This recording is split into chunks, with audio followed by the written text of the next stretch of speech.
Добар ден!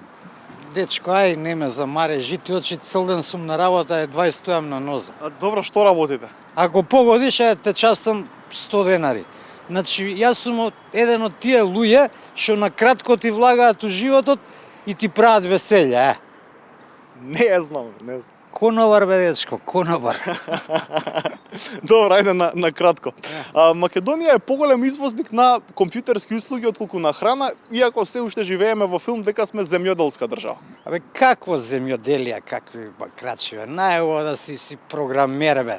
Си седиш у фотеља, си работиш од дома, заработуваш од 1500 евра нагоре. Прав господин. Да, но од земјоделие се храниме, не од програмерство. Добро бе, иди копај и тогаш не ми филозофирај да му се не види. Конечно е распишан конкурс за избор на директор на Македонската радиотелевизија. Актуелниот директор на МРТ, Маријан Цветковски, на таа функција е 15 години. Шо збориш, бе? Значи, тој Маријан бил директор у време на Груевски, па у цел мандат на СДСМ и 2 години од мандатот на Мицковски. Да.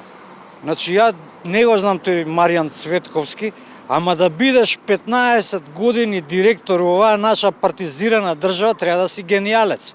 Алал му вера, ја би му дал орден за заслуги, а и уште еден мандат би му дал, така. Премиерот најави дека најдоцна до јуни ќе се реализира реконструкцијата на владата.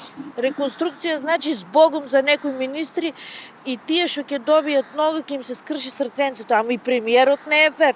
Он најави реконструкција за 2 месеца. Тоа значи дека нашите министри ќе останат во исчекување цели 60 дена. Значи стануваш са бајле и си викаш леле, може мене ќе ме реконструират.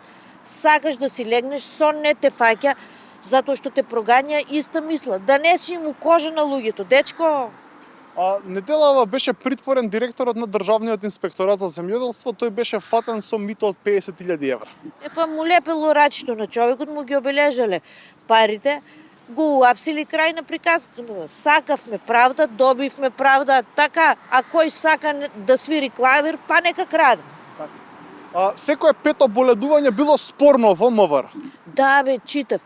Некој полицаец викал дека го боли кичмата, а у документацијата на боледувањето немал рентген снимка.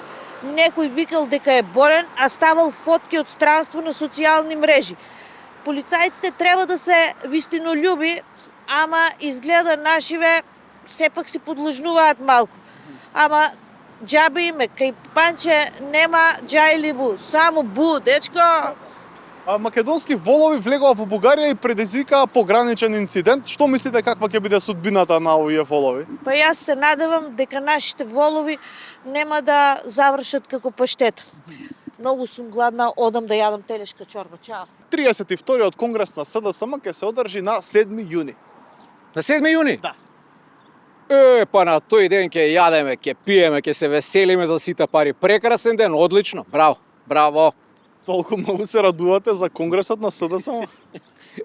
Како се радувам, бе? Ич не се радувам, баш ми ја гајле за СДСМ. На 7 јуни и е роден ден на мајка ми. Ќе прави 83 години, мама си здрава и жива и ние фамилиарно се собираме, тој ден јадеме, пиеме, скаричка, пиење неограничени количини. Што ден се паѓа? Па недела. Недела, добро, окей, у понеделник малце ќе ве боли глава, ама нема везе, ќе издржиме. Си за малце бананче, бе? Фала, јадев сега пред малце на здравје нека бе. Здравје да имаш, ова ми е гратис банана. Гратис банана? Каде даваат гратис банани? Нигде не даваат, сам си ги взимаш. Како бе? Па нели ова мајмунчево Мики у зоолошка имаше роден ден. И народ донел. Банани донел, играчки донел, плишани мечиња му донеле све. И ја бев у зоолошка, гледам едно време нема никој, се вртам лево, десно, нема никој. И банани бе. Цап, си ги земав и сега секој ден си јадам гратис банани. Господине, па вие сте крадец. Значи вие сте еден од тие што му го скршил срценцето на мајмунчето. Абе не се секире, се зезав бе, толку ли немаш смисла за хумор? Него те прашам у ваше мало, чистото вие ѓубраџија? Да, чисто редовно. Кај нас не. Ја во Драчево живеам. Порано чистеа по 2 пати во неделата, сега доаѓаат еднаш и тоа не знаеш кој ден ќе дојдат. Сега народ како народ шпекулира, вика изгледа не земале плати, други викаат абе немаат камиони за собирање на ѓубра. Некој проблем има, како и да е, така. Тоа е тоа. Ама ќе издржиме бе, не ни е прв пат со ѓубрево. Хајде на здравје Земе бананата. едно залце. Не, нека. Фала.